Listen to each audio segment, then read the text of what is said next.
Okay, at this point in the track, it changes key back down to D minor again, and it goes to a kind of a typical metal stop section, which is obviously, like any self-respecting metal player knows, the ultimate opportunity to have a big shred. And also because there's so much space, there's a good time to put in some more of these kind of chromatic and these odd note choices, and just almost kind of the chaos theory noise effects that Zakk does, because there's not really any harmony at all in all the gaps, so it's like you're not really going to clash with anything too badly. So the first thing I did is to contrast with the blazing picking and then the triplets that I've done at the end of that lick, because I just do a big typical bend. And I picked a kind of an odd note, so I'm bending the 5th fret, the D string, I'm picking the 5th fret on the G string, which is a D, and I'm just literally doing a classic Zakk, which I talked about before. Now that's obviously a slightly odd note to have chosen because it's the root note. So you would think I would want to establish that rather than kind of bend up to the E, which is the second, which isn't a particularly strong note to do. And I'd love to present some kind of analysis of why I did that. But to be absolutely 100% honest with you, I wrote this by basically just improvising over the track a couple of times and then listening to what I did. I did this, liked it, that'll do. It is kind of a typical Zakk kind of sound. It's just got that bend and it just seemed authentic. So I think maybe it would be fair to say that over-analysing that is not necessary. So this first bend goes like this, which is again the typical pitch, and then out, and then slowly back in. And then I do this like really simple tapping lick.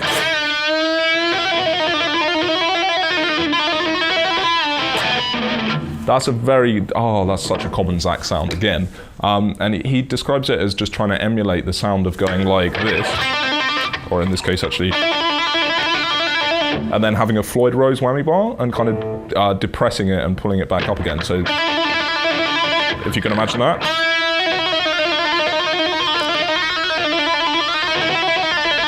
That's kind of what that's how he described it. And it's just trilling. I'm just trilling the 7th fret on the G string as hard as I can, like with the tap finger while pulling the string back and forth, basically at random to create that kind of in and out sound, like that. Then I conclude that by playing the A on the D string just to kind of get out of it. Let me do that little section for you, that big bend. And again, just to mention, the rake also, I'm not going, that sounds rubbish.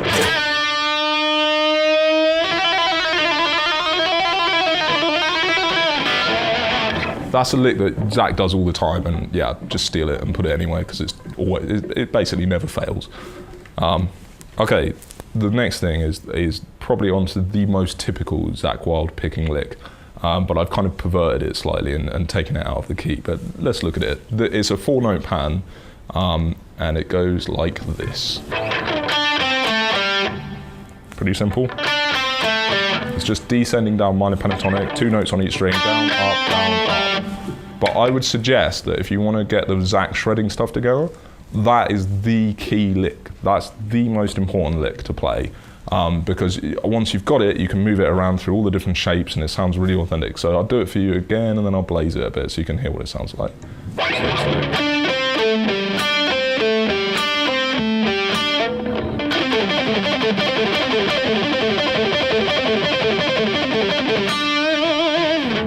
There you go. So to do that, I know that people seem to have different kind of approaches to the picking. So I'm going to tell you that I'm doing that starting on a downstroke. I know that there's a bunch of guys out there that like to start that lick on an upstroke. So maybe experimenting that to find which way you would do it would be great. But for me, I tend to recommend to everybody that regardless of what you're picking, you want to try and place downstrokes on the beat. So if I'm thinking like 1 E and 2 E and like that, I want to be feeling accents and downstrokes like that. So if you practice like that with a really strong accent, and I'll try and emulate that so you can hear how hard I'm hitting the accent. So the accent.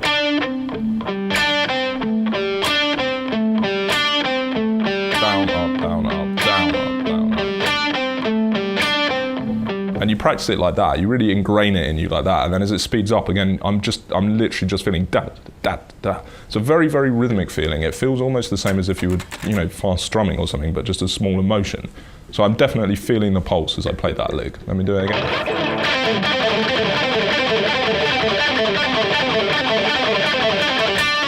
Like that. Then I do kind of a typical Zakk thing. Even though he uses that shape a lot through minor pentatonic scales, I figured I can leave you to explore with that and figure that out for yourself. Here's another classic Zakk thing. The minute you play that shape, just ascend in semitones all the way up the neck.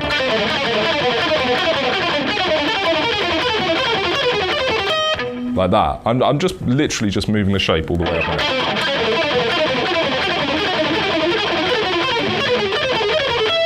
Like that. And he does that a lot. And not just with this lick, but just in general for his chromatic kind of approach. He just likes to just play any kind of pattern and then just move it in semitones, and kind of you get away with it, but just because it's got logic. So when you hear it, like to the listener's ear, there's a clear logic of it's just ascending, like it's going up some stairs or something. It's not skipping around, and it's the same kind of, the notes have this, like the 4-note group have the same relation to each other, like the same intervals, just moved up and up and up, and it's very easy to hear. So even though it's, I mean, even though in standard notation, or if you analyse it harmonically, it's a complete disaster.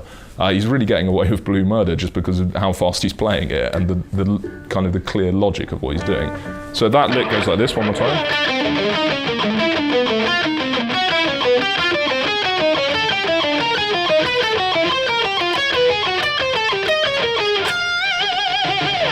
And then that's that part. You put the play the F with your middle finger. That's an F. Yep, an F on the B string. So I come up and get that Zakk vibrato. That's a little hard to get that, so it'll just take a little practice. I'll play the lick up speed for you so you can hear it.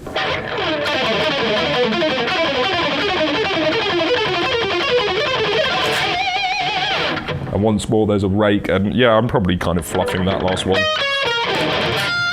to get it, but it doesn't matter because the rake and the vibrato is much more important than the last couple of notes there, because it's just a speed lick. Right, one more time.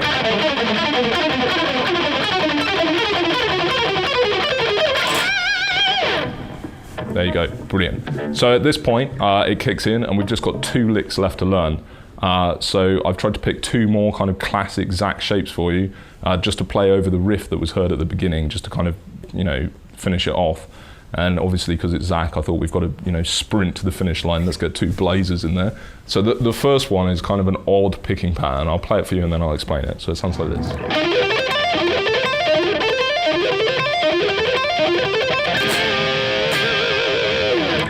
There we go.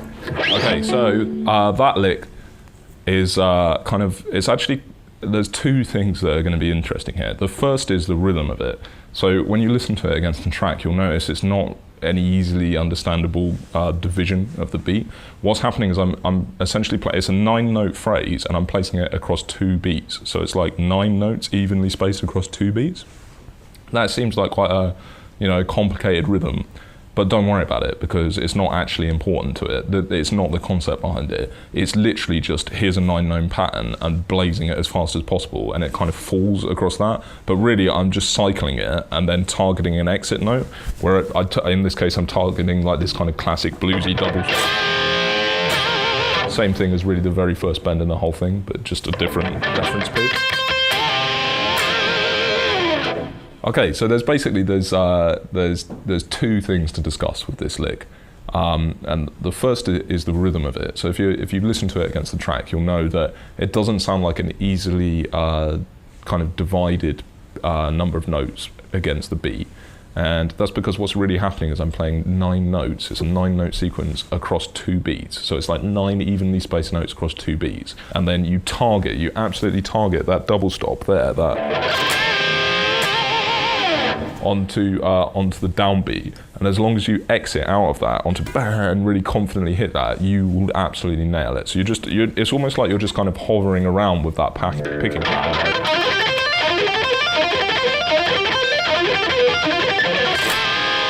And it doesn't really, again, it might be a little sloppy, it doesn't matter, you're wiring it and powering it, it's fine. The important part is you go down on the downbeat there.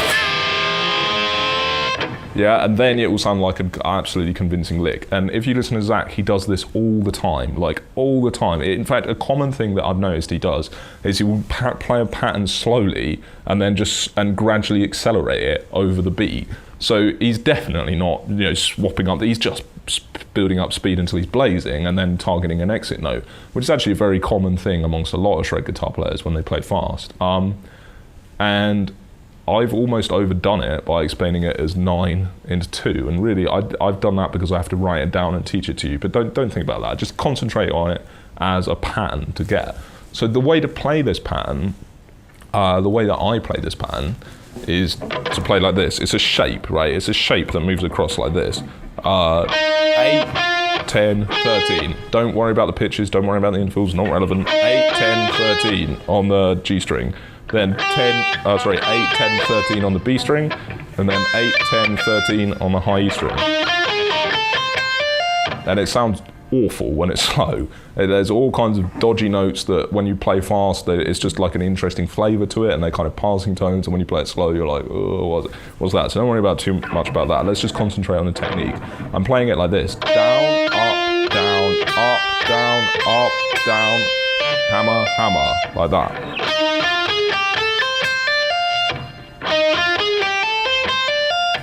So let's just concentrate on the technique. So it's 8, 10, 12, 8, 10, 12, 8, 10, 12. And I'm playing down, up, down, up, down, up, down, hammer, hammer, like that.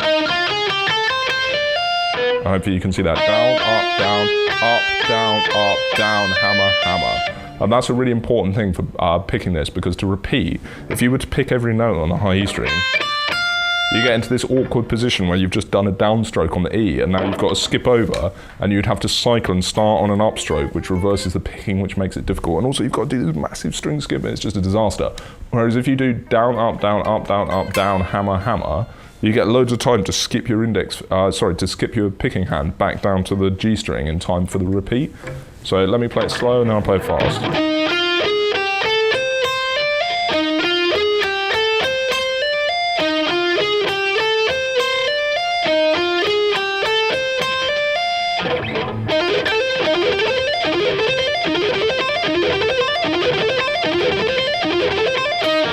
There you go. Okay, so the other thing I just want to quickly draw your attention to is the note choice there. So I stole this from a shape that Zakk plays really, really commonly, and he plays it across all 6 strings. So it's this shape, right? And he plays all kinds of different picking patterns and stuff with that, but the idea in his mind is this. Okay, and I'm in drop D tuning, but he'll do it in standard tuning drop. It doesn't matter. It's just it's a shape, right? It's literally just a convenient fretboard shape that he plays like this. And there's lots of different licks that he's got with that, like.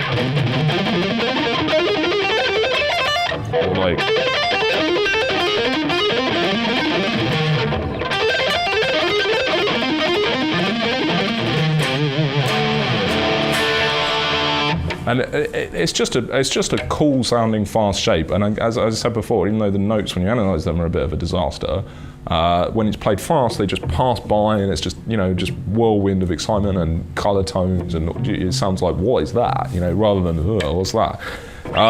So to position that in any key, you just imagine if you're doing a tone and then a minor third stretch, and you place your middle finger on the root note on the E string, and that's kind of how he normally positions it on the fretboard, like where he places the shape.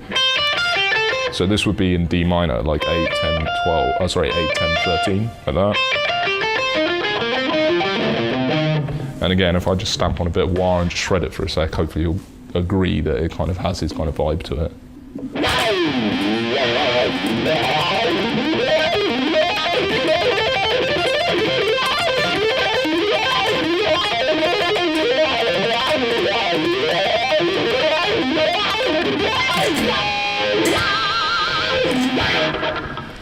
There you go. So that's a kind of a shape that you can play around with, and that's really why I chose those notes to put in there, because that lick in itself is kind of cool, and that repeating thing, cascading kind of sound is very very common in Zakk's playing. But also that shape in particular is really cool. As a side note, you might also know there's a variant of it, which is almost like the blues version of it, which is if you just skip the, rather than playing like tone minor third, if you play like semitone, like 9, 10, and then minor third, you might find that a player that very famously used to play with, or was very good friends with Zakk Wylde, played a very famous lick that was kind of the same idea. That, which is exactly the same thing, but it's just a semitone on the, it's a semitone at the first interval, so it's like 9, 10, 13 would be the shape. I'll do the lick one more time. I think you hopefully would know the sound of it. There you go. Okay, I'll leave you to think about that one. But yeah, same concept. Okay, so the final one, the final lick in this is another kind of minor pentatonic with a flat 5 blues influence, just picking, just absolute blazing picking thing. Let me play it for you and then I'll break it down. So this is the final lick.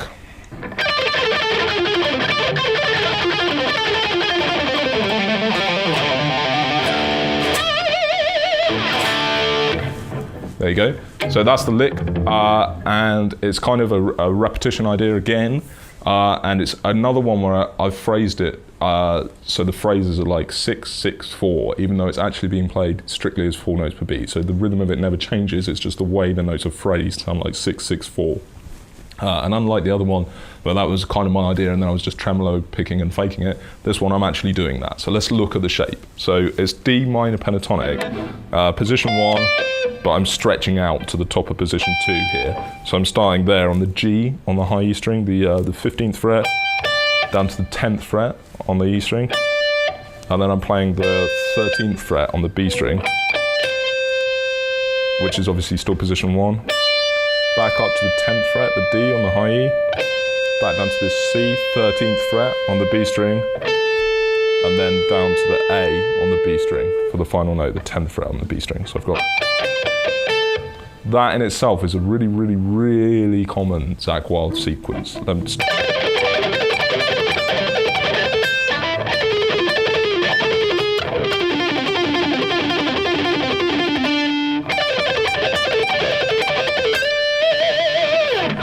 you go. Okay, so in this case, I'm just kind of moving it down through the position. So I'm going, and then the next thing.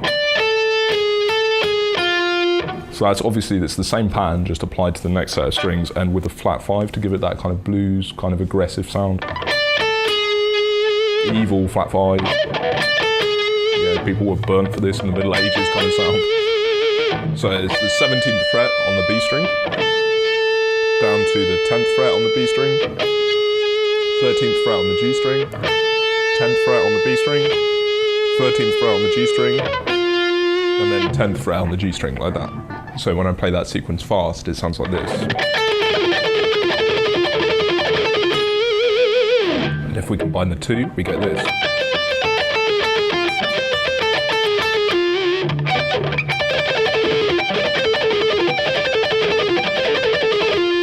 Now the hard thing there is obviously the string skip from the G string, and it gets slightly harder because those are the 2 6 groups. And the final one is kind of the typical Zakk pattern that I played before. That one. That one. But now I'm playing it from the flat 5 like this.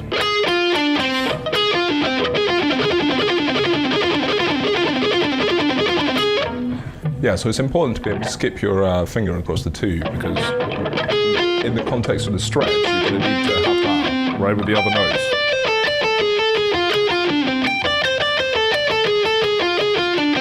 So slow, the combination sounds like this.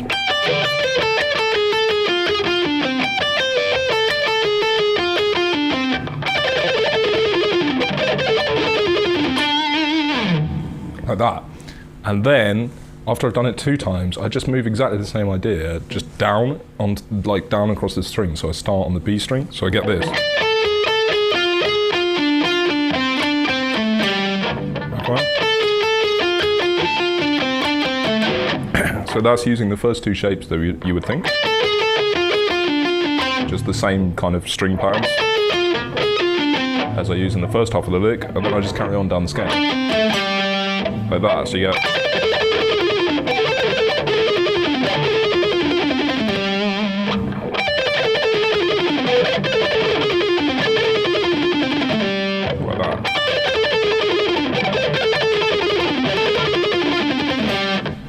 And then I just added 3 trills on the end, just descending like this.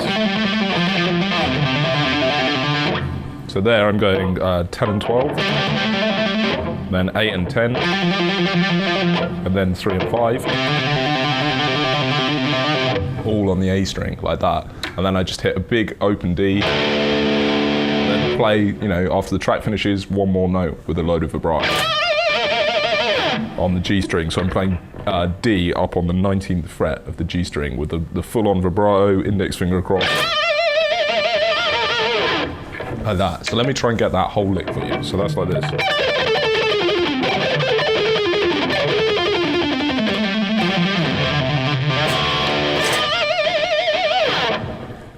So yeah, that's the last lick in this Zakk Wylde tech session. I hope you've enjoyed it and found some ideas to try out.